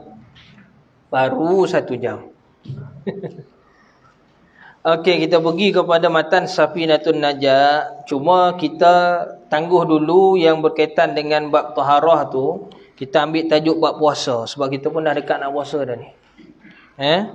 Muka surat 50. Kita buka muka surat 50. Kita pergi pada bab puasa Ramadan pada muka surat 50. Qala musannifu rahimahullahu ta'ala wa nafa'ana bi'ulumihi fid daraini amin ya rabbal alamin. Boleh semua ada kita kan? Yang belum ada tu kita kongsi-kongsi dulu. Nanti mungkin kita boleh cetak lagi insya-Allah. Baik. Kata pengarang rahimahullahu ta'ala, faslun, ini satu fasal pada membicarakan wajib puasa Ramadan. Mana perkara-perkara yang menyebabkan wajib kita puasa Ramadan. Apa sebab kita ni wajib kena puasa? Kita tengok. Yajibu saumu Ramadana bi ihda umuri khamsatin. Wajib puasa Ramadan apabila berlaku salah satu daripada 5 perkara ni. Bila berlaku salah satu daripada 5 perkara ni, maka wajib kita kena puasa Ramadan. Ahaduha, pertamanya, bikamali Sya'ban salasina yauman, sempurna 30 hari pada bulan Sya'ban. Itu pertama. Bulan Sya'ban dalam bulan Islam kita tak pernah ada 31 hari. Kita takkan ada 31 sebab kita menggunakan kiraan bulan, peredaran bulan tu. Jadi peredaran bulan ni sekurang-kurangnya 29 hari. Paling banyak pun 30 hari. 29 confirm setiap bulan. Atas dasar adat juga tu. bukan atas dasar wajib akal tu, atas dasar harus akal. 29 hari. 30 hari ni kadang-kadang. Tu bahasa Piramli. Faham Kadang-kadang. Ada bulan yang sampai 30 hari, ada yang tak sampai pun 29 je. Lepas tu besok tu dah masuk bulan yang baru. Satu hari bulan baru. Jadi kat sini tanda pertama masuknya bulan Ramadan tu apabila dah sempurna 30 hari Sya'ban. Katalah hari ni tadi, siang tadi 30 Sya'ban. Maka besok automatik masuk 1 Ramadan. Maka besok mula dah puasa. Wajib puasa. Begitu. Contoh, sebagai contoh lah. Baik. Nombor 2. Wasaniha bi ru'yatil hilali min haqqi man yarahu man yarahu. Yang tu tolong potong. Dia ada perkataan la tu situ kan? La kan? Betul ke tidak? Potong. Lam alif tu potong. Silap cetakan tu. Bi haqqi man yarahu, bukan la yarahu, yarahu. Man yarahu. Bukan la yarahu, yarahu. Jumpa tak tu? Jumpa kan? Dia ada lam alif tu kan? Lam alif tu potong, buang. Padamkan dia. Cakarlah sikit, bagi buang. Bi ru'yatil hilali fi haqqi man yarahu wa in kana fasiqan. Yang kedua, dengan kelihatan anak bulan pada hak mereka yang melihatnya. Mana siapa melihat anak bulan Ramadan, maka dia wajib puasa Ramadan besoknya tu. Petang ni dia cerap anak bulan ni waktu maghrib ya, jangan tengah hari buta kata pergi cari tak jumpa. Nak pandang macam mana matahari tu mencarak atas mata tu. Sakit nak pandang. Dia nak cerap anak bulan ni bila matahari dah terbenam. Tapi sebelum gelap. Sebelum gelap habis. Maksud dia apa? Waktu maghrib tu. Terbenam saja matahari, di mana tempat terbenam matahari tu, ufuk barat tu kan, sebelah barat. Kalau kita sebelah sini lah. Sebelah ni sebelah pantai ni. Jadi terbenam saja dekat kawasan langit atas tu. Kita cerap, kita tengok, pandang tu jumpa tak? Nampak tak anak bulan? Tu.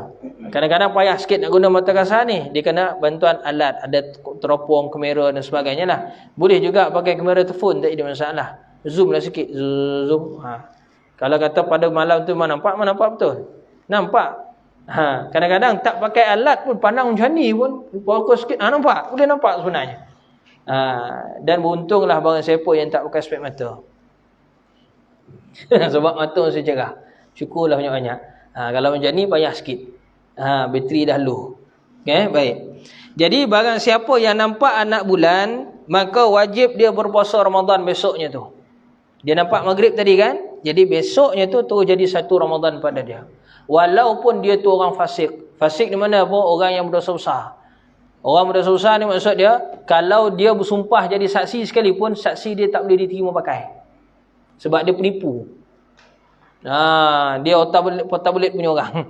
Auta punya orang. Walaupun dia fasik, tapi dia nampak, jadi besok dia kena puasa. Orang lain tak wajib lagi. Sebab kesaksian dia tak boleh diterima pakai. Tapi dia nampak, orang lain tak nampak. Dia seorang yang nampak. Walaupun dia fasik, besok dia kena puasa. Orang lain tak start lagi. Orang lain tunggu cukup 30 Syaban, tunggu yang nombor 1 tadi. Habis dosa tu baru puasa. Dia faham ya?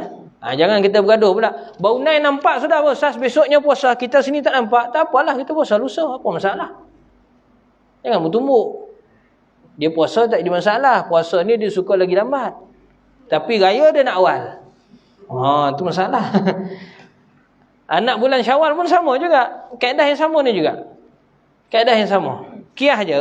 Tukar je tu. Kalau yang nombor 1 tadi, sempurna 30 hari Syakban untuk tentukan Ramadan. Kalau Syawal macam tu juga. Sempurna 30 hari pada bulan Ramadan. Maka besok dia tu 1 Syawal. Rayalah besok dia tu. Gitu. Nombor 3, dengan sabitnya. Kita tengok. Wasalisuha bisubutihi fi haqqi man lam yarahu bi'adli syahadatin. Dengan sabitnya kelihatan anak bulan pada hak mereka yang tidak melihatnya dengan sebab adil penyaksian. Baik. Nombor 3 ni apa maksud dia?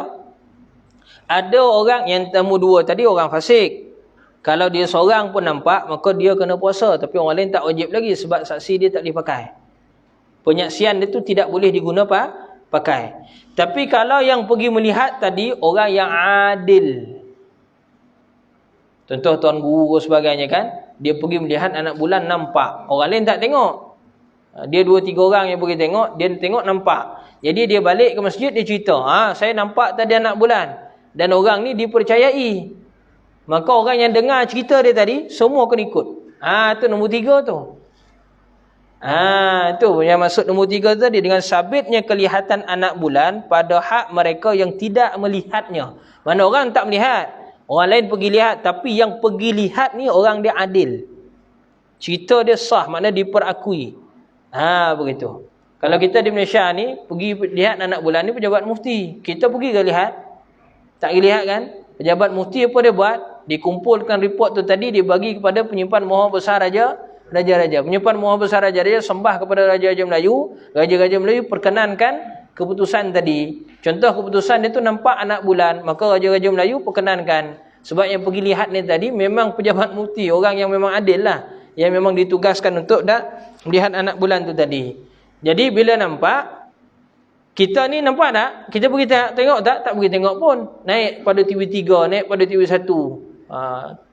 Tan Sri Syed Zainal keluarkan, adalah saya penyimpan Maha Besar Raja-Raja setelah diperkenankan oleh Dili Yang Maha Mulia Seri Paduka Baginda Raja-Raja Melayu bahawa diumumkan pada tarikh sekian-sekian bermulanya 1 Ramadan.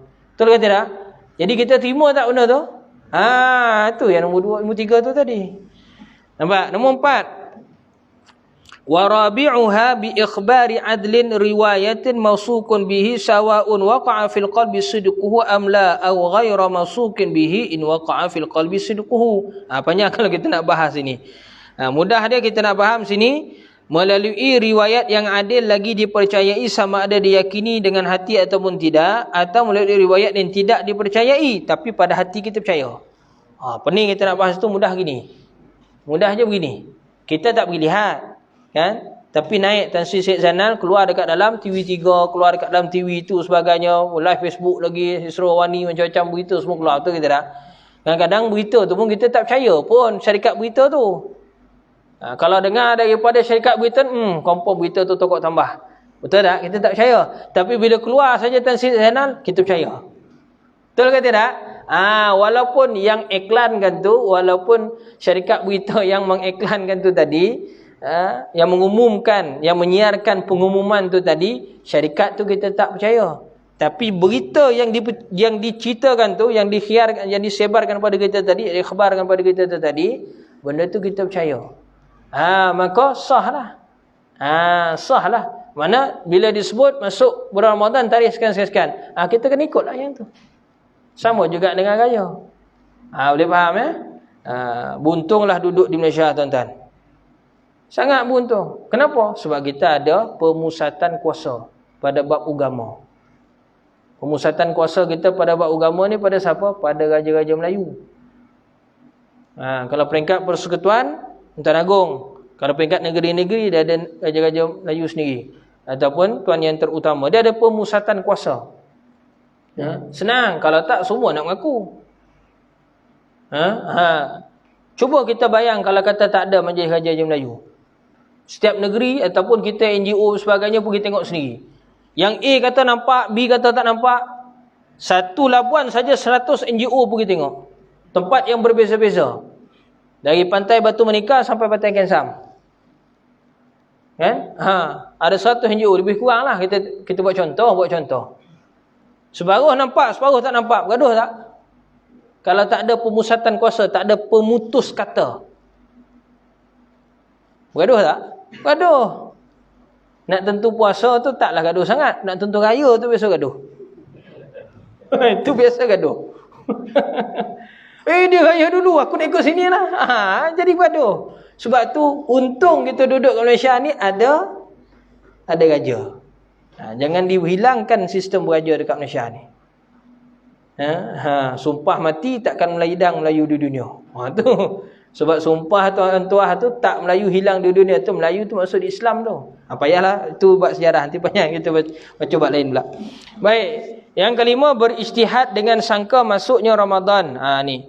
Bizanni dukhuli Ramadana bijtihadi fi man ishtabaha alaihi zalika. Berijtihad dengan sangka masuknya Ramadan pada mereka yang tersamar atas yang demikian itu. Maksudnya apa? Kita ni dah duduk dekat tengah hutan belantara, dah tersesat.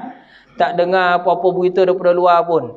Tak ada apa-apa akses sekalipun. Ataupun tersesat dekat tengah padang pasir sana tu. Tak tahu benda, semua mati habis dah. Akses semua tak ada dah. Tak tahu apa-apa berita luar. Kita dah makan dah 11 bulan. Bulan ni kita puasa lah. Itu ijtihad.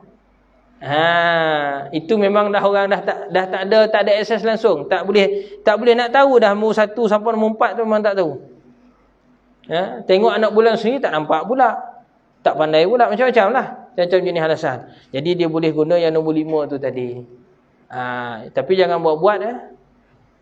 Jangan buat-buat. Bila kita dah belajar ni, maka bila nak tentukan masuknya bulan Ramadan ni ataupun masuknya Syawal, kena lihat anak bulan. Bukan sekadar bulan Syawal, bulan Ramadan saja, semua bulan sepatutnya. Tapi di Malaysia kita ni dah jadi ma'ruf uruf dah masuk Ramadan dengan Syawal saja dan juga Zulhijjah. Sebab nak tentukan raya haji. Itu je biasa orang tengok anak bulan 3 bulan ni lah. Yang lain tak ambil berat sangat. Ikut kalendar je lah. Biasanya tu. Betul ke tidak? Wallahu ta'ala a'lamu bis-shawab. Baik. Habis dulu buat tu. Kita baca buat tasawuf sikit, ada 10 minit insya-Allah. Sebelum kita buka soalan. Kitab yang terakhir, Penawar Bagi Hati.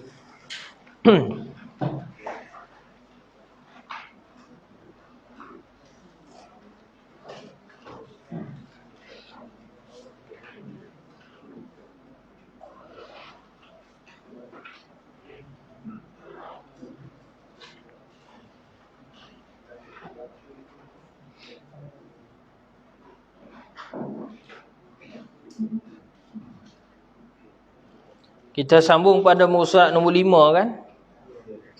Baris nombor 3. Muka surat nombor 5, baris nombor 3. Maka tiap-tiap anggota tu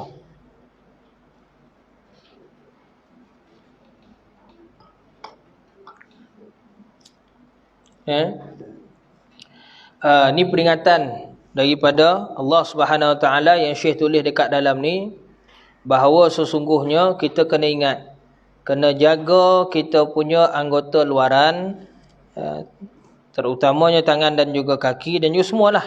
7 anggota yang luar tu ada dah sebut sebelum ni kan. Ada 7 tu, 7 anggota tu. Pertama mata, kedua telinga, ketiga lidah, keempat perut, kelima faraj, dan keenam 2 tangan, dan ketujuh 2 kaki. Anggota zahir ni kena dijaga untuk nak menjaga hati yang ada di dalam ni. Baik. Kenapa? Antara dia sebab tangan dan juga kaki ni akan memberi kesaksian kepada Allah Subhanahu Wa Taala atas segala apa yang kita lakukan. Baik, maka baiklah dapatnya. Kalau kata kita buat jahat, tangan ni akan bercakap, kaki akan jadi saksi. Kalau kita buat baik, tangan akan mengaku, kaki akan jadi saksi. Begitu di akhirat nanti. Maka kata pengarang rahimahullahu taala, maka tiap-tiap anggota bertutur ia dengan kejahatan yang keluar daripadanya. Setiap anggota ni akan bercakap. Mulut akan jadi bisu Mulut tak bercakap dah. Itu dalil daripada surah Yasin tu, kalau kita baca surat sebelum tu bawah. Dan firman Allah Taala lagi, wa ma kuntum tastatiruna ay yashhada alaikum sam'ukum wala absarukum wala juludukum.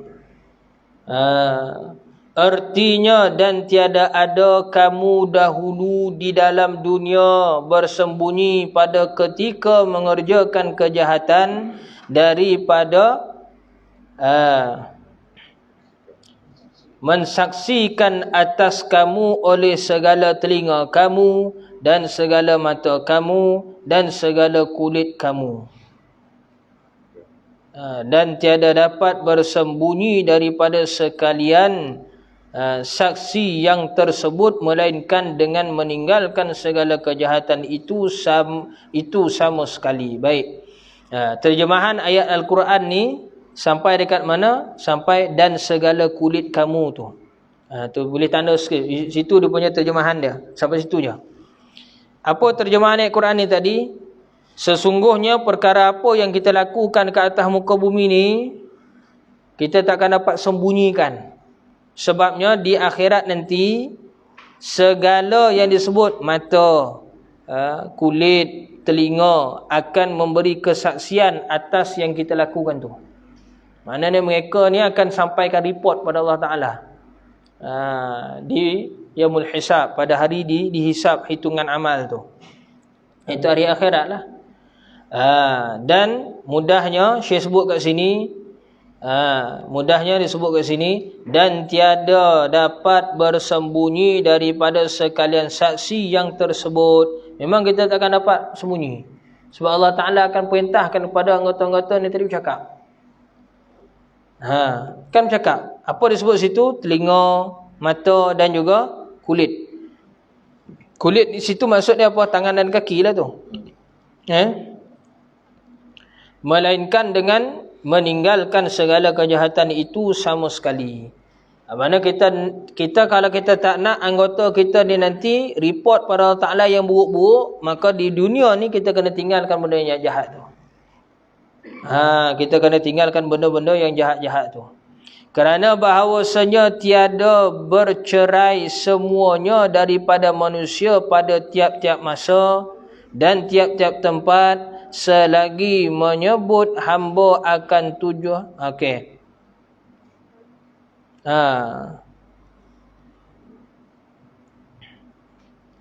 Pada tiap-tiap baik. Kerana kenapa pula kita kena tinggalkan benda-benda jahat tu? Sesungguhnya anggota-anggota kita ni tadi tak pernah bercerai pun daripada badan kita. Betul ke tidak? Tiap-tiap masa memang ada pada badan kita ni. Dan pada tiap-tiap tempat kita pergi pun tetap juga anggota kita ni semua ikut. Kemudian menyebut hamba akan 7 fasal bagi segala anggota yang 7 yang tersebut. Maka selepas daripada ni, Syekh akan sebut kepada kita berkenaan dengan fasal-fasal yang khusus pada 7 anggota tersebut. Kitab yang pertama pada menyatakan segala anggota yang 7. Adapun 7 fasal. Ada padanya 7 fasal. Iaitu sebab 7 anggota. Maka 7 fasal lah. Fasal yang pertama pada menyatakan mata. Baik, itu berhenti pada takat tu. Pada takat tu saja dulu. Jadi ini peringatan daripada Syekh. Syekh dah sebut dah dalam dia punya mukadimah awal bahawa kitab ni dia ada satu fasal dan ada empat bab yang besar. Dalam bab yang pertama ni dia panggil bab pendahuluan. Bab pendahuluan ni akan diceritakan berkenaan dengan anggota-anggota yang 7 tu. Akan dicerita pada kita anggota-anggota yang 7 tersebut. Maka ingatlah kita ada 2 ayat Quran yang Syekh dah bawa tu tadi. Satu dari surah Fussilat, satu dari surah Yasin. Sebelum ni kita baca surah Yasin tu, yang ni kita baca surah Fussilat. 2 ayat Quran ni membuktikan bahawa setiap anggota kita ni akan memberikan kesaksian, akan report, mudah cerita dia, akan report kepada Allah Ta'ala atas apa sahaja perkara yang kita lakukan. Kalau baik, alhamdulillah lah, selamatlah kita di akhirat nanti. Kalau tak, wallahu ta'ala alam, mohon ampunlah banyak-banyak daripada sekarang kepada Allah Ta'ala. Jangan kita dah terlewat nanti baru kita rasa menyesal.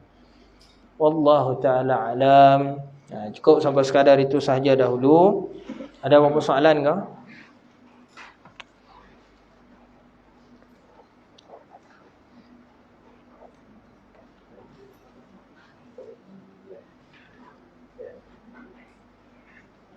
Ada dalam live? Tak ada juga. Bismillah.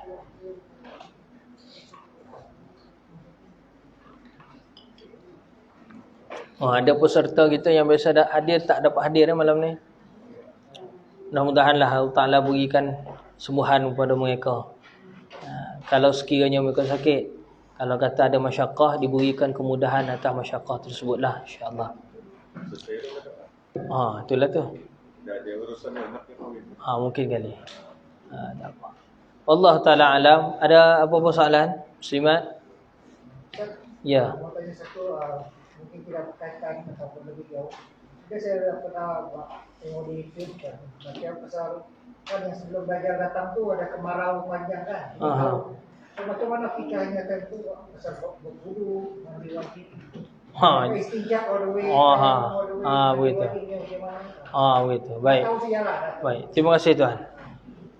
Sebab tu para ulama kita diajarkan kepada kita. Soalan Tuan ni tadi, apabila sebelum datangnya Dajjal ataupun ketika Dajjal datang, maka akan berlaku kemarau panjang dan sebagainya kan? Sebelum datang dia lagi memang dah berlaku huru-hara dah. Dah berlaku huru-hara. Tempat yang tak pernah ada air, jadi air melimpah-limpah sampai banjir. Tempat yang biasanya banjir jadi kemarau. Dia kan terbalik-terbalik tu huru-hara lah tu. Tu huru-hara. Huru-hara yang berlaku. Maka pada ketika tu, macam mana jalan penyelesaian? Jalan penyelesaian dia, sebab tu ulama pesan kepada kita, daripada sekarang kita kena kukuhkan diri kita dengan ilmu fardu ain. Kukuhkan dengan akidah sebagai benteng kita nak tolak fitnah-fitnah Dajjal. Kukuhkan pada ilmu fiqh supaya kita dapat menyelesaikan setiap masalah yang berlaku. Bila tak ada air, contohnya macam kita tengok sekarang Labuan ada beberapa tempat tak ada air, baik. Sampai satu tahap, ini minta maaf saya sebut dan ini satu benda yang mengecewakan hati saya sendiri. Saya dapati bahawa beberapa buah masjid, terutama tempat yang terjejas tidak ada air, jemaahnya berkurang pada Jumaat hari itu. Berkurang sangat banyak. Setengah daripada biasa. Dan bila kita tanya sebi-sebi beberapa orang, mereka jawab apa? Sebab tak ada air. Sebab tak ada air, tak datang solat Jumaat. Nampak tak? Itu menunjukkan bahawa apa? Masyarakat kita lebih ramai lagi dan banyak lagi yang tak selesai masalah fardu ain. Tak selesai masalah fardu ain. Dia belum betul-betul faham, dia belum betul-betul belajar. Dia hanya belajar selama ni ikut-ikut. Itu satu benda yang kita kena ambil faham juga. Ambil cakna betul lah. Bukan yang main-main benda tu. Itu benda yang agak mengecewakan hati saya sedikit lah. Sebab apa? Alasan dia bila dekat tangki rumah dia tak ada air sebagainya. Soalan, sekeliling Labuan ni ada air kan? Tu air laut. Air laut bukannya sebahagian daripada air mutlak kah? Betul ke tidak? Kalau dia berjunub, contohlah pagi Jumaat, malam Jumaat tu faham lah kan? Pasangan berkahwin. Tu air laut ada. Bukan susah, terjun dekat dalam tu. Niatnya. Ambil uduk di situ. Tuan, soalan tuan tadi berkenaan dengan sekiranya berlaku kemarau tu macam mana nak selesai masalah? Selesai masalahnya bila kita ada ilmu, Air tak ada, ada jalan penyelesaian. Betul? Tak ada air, kita nak cebok sebagainya, boleh senyap guna batu. Batu masih ada. Benda-benda kering, benda-benda kesat masih ada, betul ke tidak? Masih ada. Daun, kulit kayu sebagainya yang kering-kering, daun-daun kering sebagainya masih boleh pakai. Selesai tak masalah. Buat istinyak selesai. Buat mandi junub ataupun buat wuduk. Air dah tak ada. Kalau ada pun terlampau terhad untuk kita nak bertahan hidup, untuk minum saja ataupun untuk makan. Terhad sangat. Betul ke tidak? Jadi diharuskan kita tayamum. Tayamum lah setiap waktu kita tayamum. Sebab tu orang yang ikut jalan baginda Nabi SAW, dia tidak akan pernah rasa dia bermasalah dalam hidup. Setiap masalah mesti ada jalan saya. Sebab Islam dia menyelesaikan segala masalah yang berlaku. Cumanya bezanya kita tahu tak tahu nak selesai, itu saja. Contoh pernah berlakulah di Labuan kita ni. Tanyalah pasukan petugas COVID kita pun. Berlaku yang non muslim punya. Dia orang tak ada tempat nak ditanamkan khusus. Kita Islam ada. Bergaduh. Yang pemuka agama yang ni bergaduh dengan pemuka agama yang ni, dia tak sepakat. Nak tanam jenazah COVID yang non muslim ni. Sebab dia orang tak ada tanah yang khusus. Akhirnya terpaksa panggil buat bincang sebagainya. Masa tu ketika tu saya cakap, macam ni lah tuan. Saya cakaplah pada dia orang punya pemuka agama ni, sensitif sikit isu ni. Dia cakap pada mereka, kalau tuan-tuan tak boleh nak selesaikan, kami Islam boleh selesai. Terangkat dia orang. Bukan susah. Ada banyak dalam fatwa mazhab kita tanah wakaf Islam, kalau kita nak tanamkan jenazah bukan Islam di situ, boleh tak? Boleh dengan fatwa mufti. Gazet kan, buat satu plot. Kalau kita ada 10 hektar, kita letaklah 1 hektar khas untuk dia orang, tak ada masalah. Yang penting ada fatwa, ada kebenaran daripada kerajaan, selesai masalah. Saya kata pada mereka, saya minta 5 hari je, selesai masalah ni pada Islam. Lepas tu senyap dia orang settle kat sini. Sensitif sikit isu tu. Tapi saya nak sebut tadi apa dia? Islam dia menyelesaikan segala masalah. Yang jadi masalah dia apabila orang Islam sendiri yang tak faham Islam. Sebab tu dia kata Islam tu bermasalah. Sebab dia sendiri tak ada jiwa Islam dan dia tak pernah faham Islam tu sebenarnya yang terbaik. Waliyazbillah. Kita tak maulah masyarakat kita jadi begitu. Datanglah apa sekalipun, Dajjal ke Ukraine ke Rusia ke mereka ke Yahudi ke apa sekalipun, bantailah Labuan macam mana sekalipun, Islam dapat selesaikan masalah yang berlaku. Begitu. Allah Ta'ala alam. Boleh tak? Dia akan jadi begitu. Kita akan, kalau soalan tuan tadi kecil saja soalan, tapi saya bahas besar sikit supaya lebih kita nak nampak beyond lagi, besar lagi. Tak ada air, ada tayamum, ada istinyak guna batu, benda kesat dan sebagainya. Habis mandi wajib macam mana? Dia ganti dengan tayamum.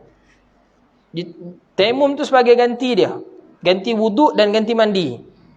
Tapi jangan pula kalau mandi tu, kita jirus air seluruh badan. Jadi kalau tayamum kita lumur debu satu badan. Betul ke salah? Salah. Itu pun kena belajar lah pula keadaan tayamum tu. Ganti wuduk saya tahu Ustaz. Kalau tayamum ganti wuduk, ambil tepuk muka tangannya. Habis kalau ganti mandi wajib, sama je. Mana ada ambil debu tu badan satu badan? Tak ada. Okey? Begitu. Jadi yang sama saja aku bertayamum bagi mengharuskan solat kerana Allah Taala. Selesai.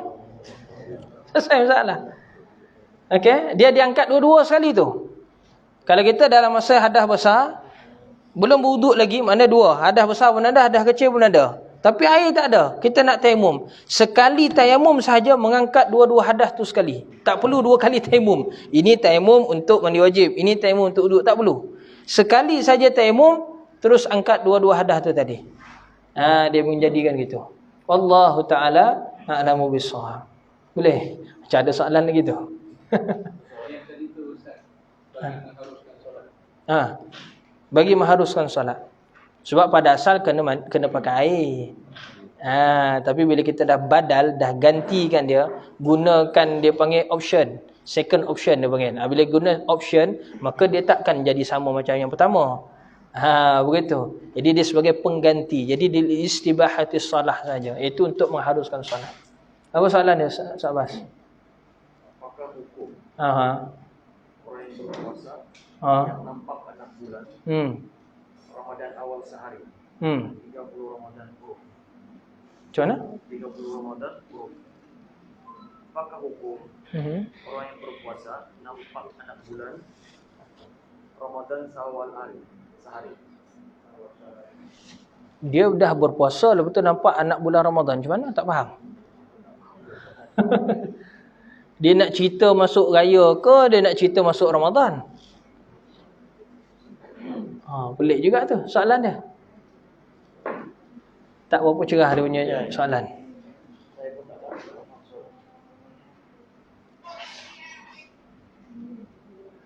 Saya ada soalan, apakah hukum orang yang nampak anak bulan Ramadan awal sehari pada 30 Ramadan Uruf? Pada 30 Ramadan Uruf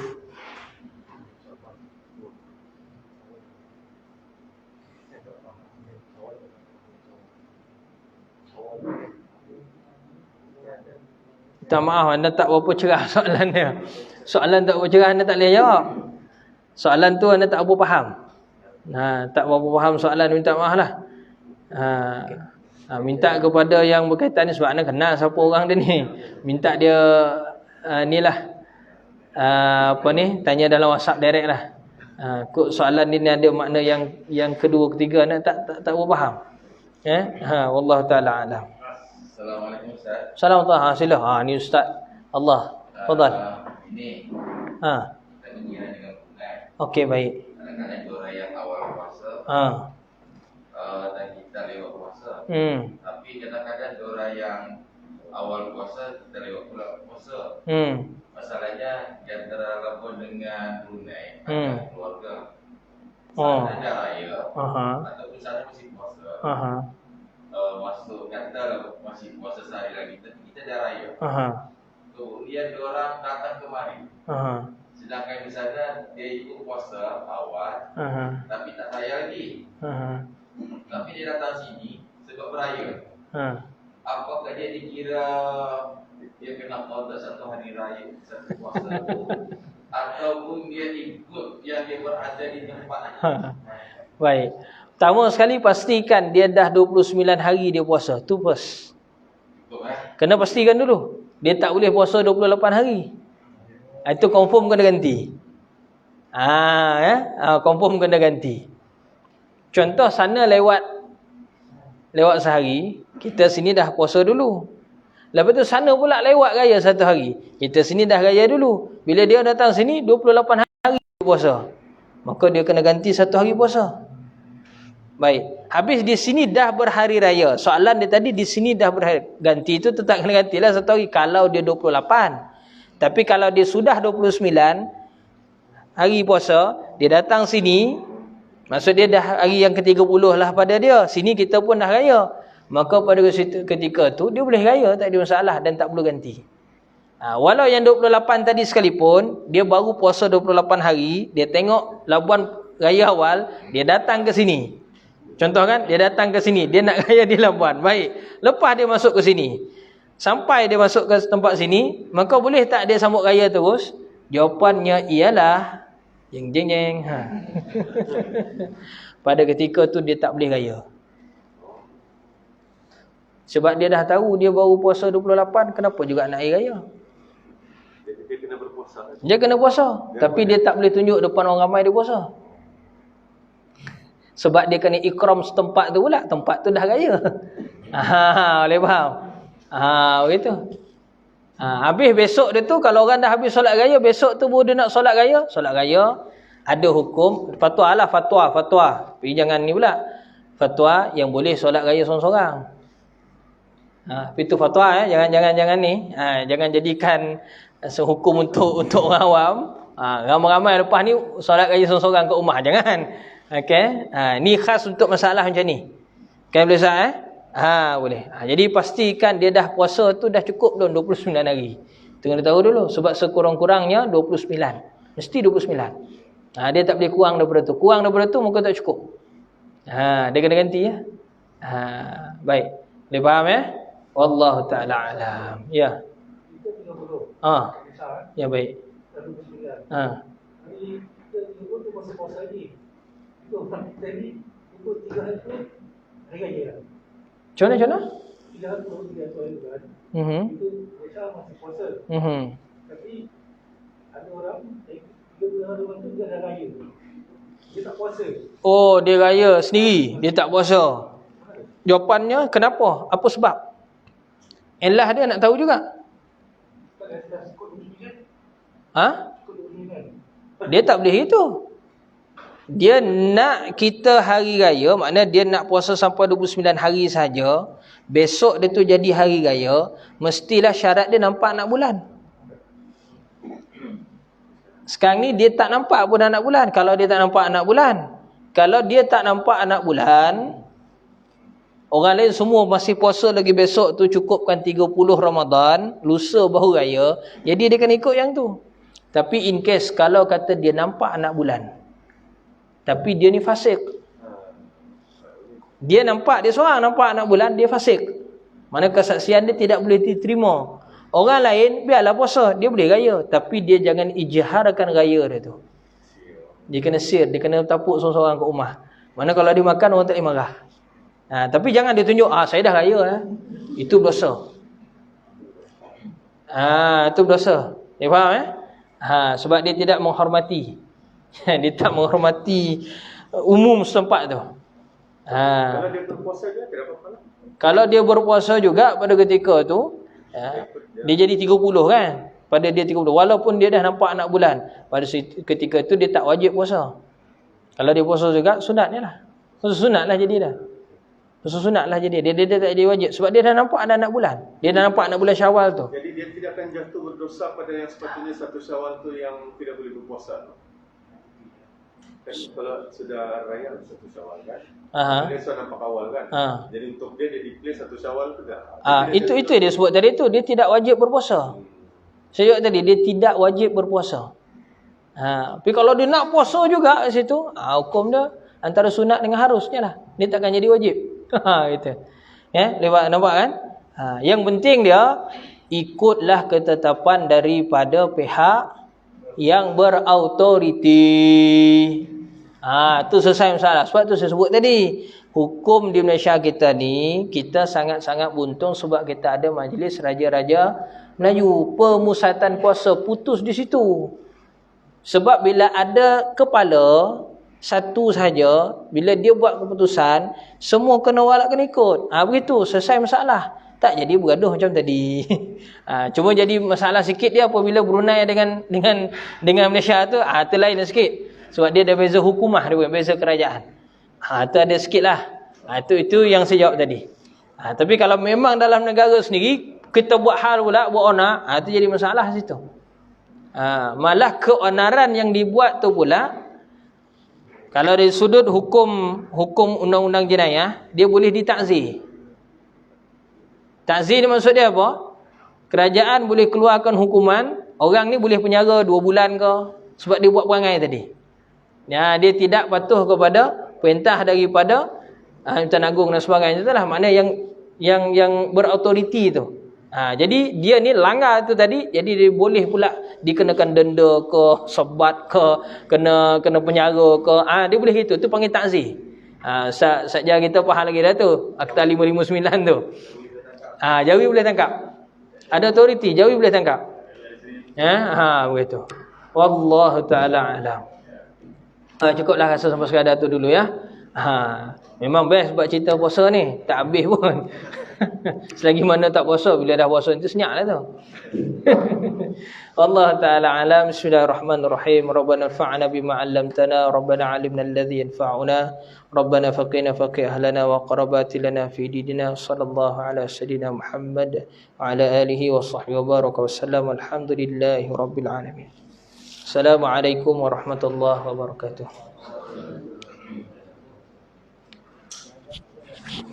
Jazakumullah khairun jazak.